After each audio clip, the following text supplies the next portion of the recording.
kronologi sebenarnya kejadian gimana dilaporkan? Sebelumnya saya Pengaji Ahmad dari kantor hukum dan LBF Polkom ya, sudah diberikan amanat oleh Pak Ruben Onsu.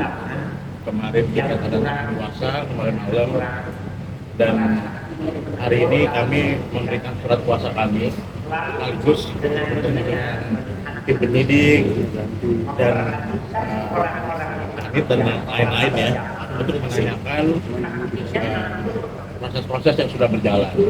Kita juga tadi melihat PBAP, kita mengurangi rasa hormat kepada pendamping yang dahulu.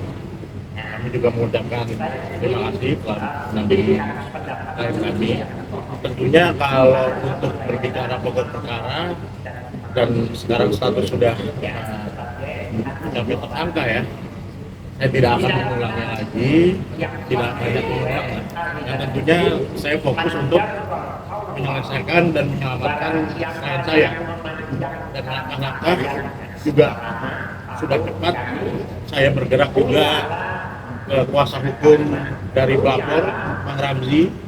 Kami juga telah berkomunikasi dengan Bang Ramzi ya. Terima kasih juga atas waktunya, dan kami sepakat bahwa dalam penanganan kasus Onsu ini kami mengedepankan tabayun, mengedepankan cara-cara persuasif, dan dari kuasa lapor juga ingin juga menyelesaikan ini tanpa melanjutkan ranah persidangan. Kalau bisa melakukan mediasi, ada titik temu dan penyelesaian seperti itu. Iya, kasus 2025 mengenai yang seperti itu ya, dari Februari yang melakukannya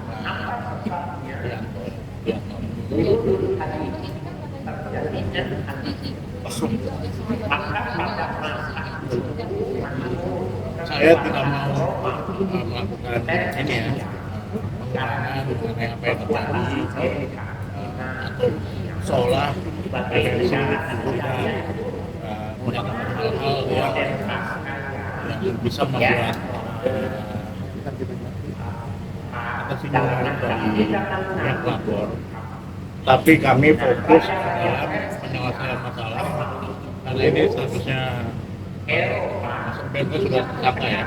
Kami mendapatkan cara-cara penyelesaian untuk mediasi atau justice dan mencari titik temu dari benang merah.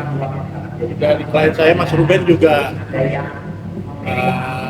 ini berniat baik juga, dan tetap tidak panik juga, bersabar dan fokus untuk menyelesaikan. Dan status tersangka ini juga kita harus juga memandang asas hukum presumption of innocence, asas praduga tak bersalah sebelum ada putusan hakim. Makanya kami ingin netizen juga dan pihak media untuk menahan memberikan media berita-berita yang belum pasti kebenaran Mas Ruben ini bersalah atau tidak, karena kan masih proses kepolisian dan kita mengutamakan jalur-jalur untuk penyelesaian dan perdamaian seperti itu. Usahanya Ruben gimana Bang sebenarnya? Usahanya Ruben ke korban Upaya untuk penggantian, upaya untuk kita sedang upayakan,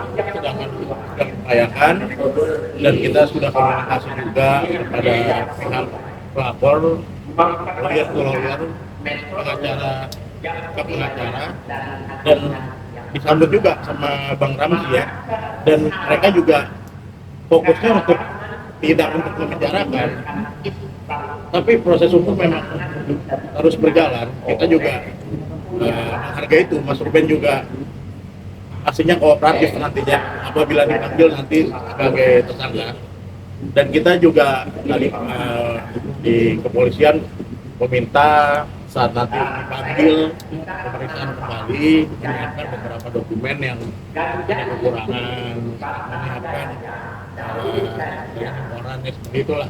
Kami sebagai kuasa hukum yang baru yang sudah di tahap ini, kami mengharapkan penyelesaian secara damai nanti seperti itu. Syarat panggilan Bang. Bang, Surat panggilan sudah diterima, tapi kami harus bergerak cepat untuk menyiapkan dokumen-dokumen yang diminta oleh tim penyidik perencana perkara. Bang, Ada rencana pertemuan nggak bang pelapor sama Ruben bang? syarat damainya apa yang diajuin sama pelapor? Ya, fokusnya ya pengembalian ganti kerugian lah. Ada rencana pertemuan nggak sih bang antara pelapor sama Ruben sendiri? Kenapa? Ada rencana untuk bertemu Ya, sebelum tentunya pemanggilan? kita kan fokus ini, yang penting antara pengacara-pengacara sudah ada komunikasi yang baik.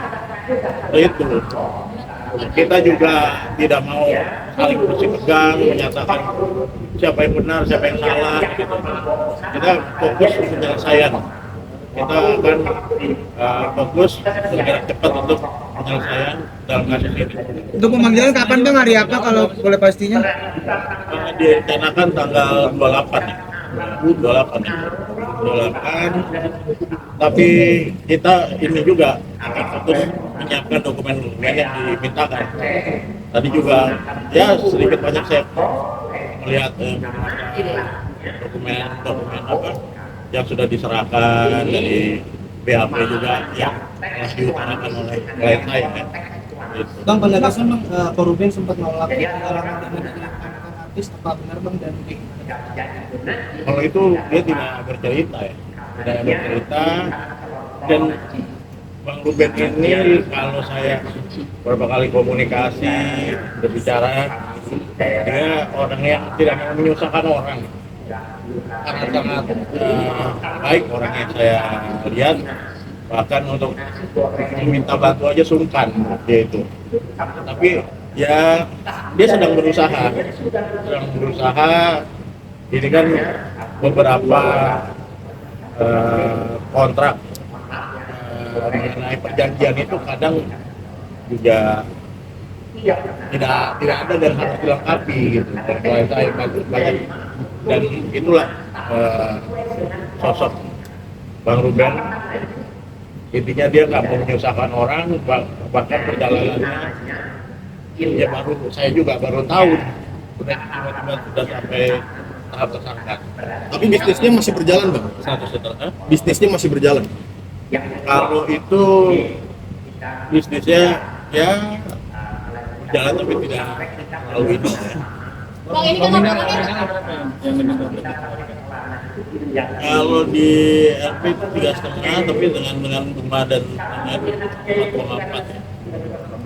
4,4. Bang, ini kan laporannya udah setahun bang. Selama setahun itu ada upaya dari Ruben untuk menyelesaikan masalah ini? Oh iya tentu.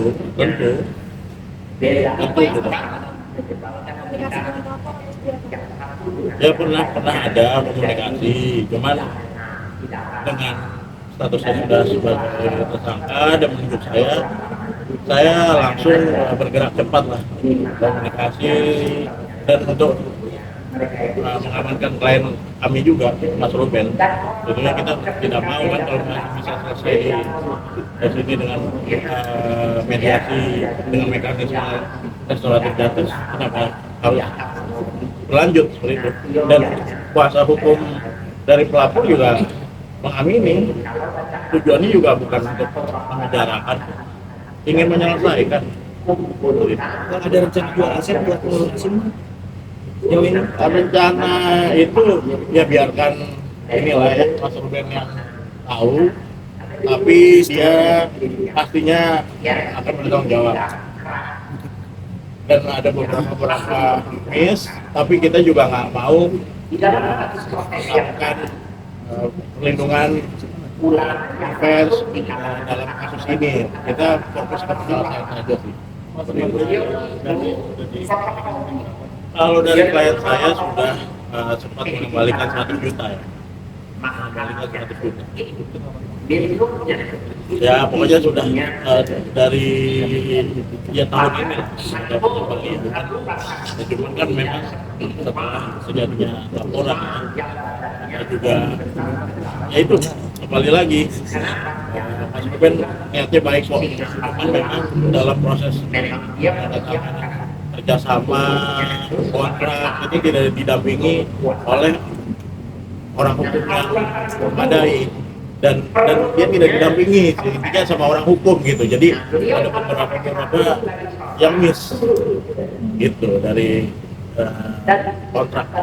Artinya kontraknya tidak berkekuatan hukum atau seperti apa, Bang? Bukan tidak berkekuatan hukum, dia tidak didampingi orang hukum sama sekali, jadi ya ini aja kelas aja gitu, ternyata ada ini. Saya sempat ya ada beberapa kontrak yang miss. Kalau kendalanya mungkin apa Bang sampai kasus ini sampai akhirnya selesai di selama setahun ini? Mungkin misalnya dari Korban kan lebih sering tapi kendalanya mungkin apa? Sampai akhirnya ini berlanjut. Ya tentunya kan dari pihak pelapor itu ingin uangnya itu kembali, serta bunga ya dari klien kami.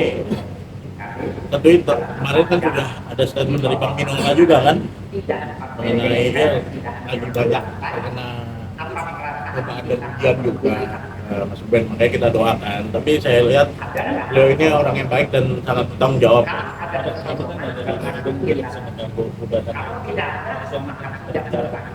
Kalau itu saya nggak bisa jawab karena bukan kuasa saya untuk menjawab itu, Bang. Terima kasih banyak Bang.